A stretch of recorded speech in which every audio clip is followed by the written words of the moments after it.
বিন্দাকান্দিৰ সমষ্টিৰ জ্যেষ্ঠ কংগ্ৰেছ নেতা ইমৰান হুছেইনৰ মনোনয়ন পত্ৰ দাখিল। বিন্দাকান্দি সমষ্টিৰ জ্যেষ্ঠ কংগ্ৰেছ নেতা ইমৰান হুছেইন ওৰফে মিলন আজি গুৱাহাটীত অৱস্থিত অসম প্ৰদেশ কংগ্ৰেছ কমিটিৰ মুখ্য কাৰ্যালয়ত দলীয় টিকট বিচাৰি আনুষ্ঠানিকভাৱে মনোনয়ন পত্ৰ দাখিল কৰে। আগন্তুক বিধানসভা নিৰ্বাচনত বিন্দাকান্দি সমষ্টিৰ পৰা প্ৰতিদ্বন্দ্বিতা কৰাৰ লক্ষ্যৰে তেওঁ এই পদক্ষেপ গ্ৰহণ কৰে। কেইবা শতাধিক নেতা কৰ্মীৰ লগত লৈ উপস্থিত হয় কংগ্ৰেছৰ কাৰ্যালয়ত। উল্লেখযোগ্য যে নেতাগৰাকী যোৱা প্ৰায় 40 বছৰ ধৰি কংগ্ৰেছ দলৰ সৈতে জড়িত হৈ নিষ্ঠাৰে সংগঠনৰ বাবে কাম কৰি আহিছে। দলৰ প্ৰতি তেওঁৰ দীঘলীয়া ত্যাগ আৰু অভিজ্ঞতাই এইবাৰ মনোনয়ন লাভৰ ক্ষেত্ৰত গুৰুত্বপূৰ্ণ ভূমিকা ল'ব বুলি সমৰ্থকসকলে আশা প্ৰকাশ কৰিছে।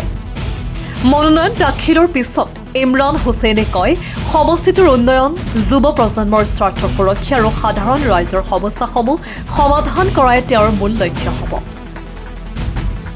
দলীয় নেতৃত্বই তেওঁৰ ওপৰত আস্থা ৰাখিব বুলি তেওঁ দৃঢ় বিশ্বাস ব্যক্ত কৰে।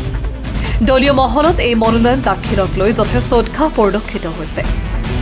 সমৰ্থকসকলে ইমৰান হুছেইনক বিন্দাকান্দি সমষ্টিৰ এগৰাকী শক্তিশালী আৰু গ্ৰহণযোগ্য প্ৰাৰ্থী হিচাপে অভিহিত কৰিছে।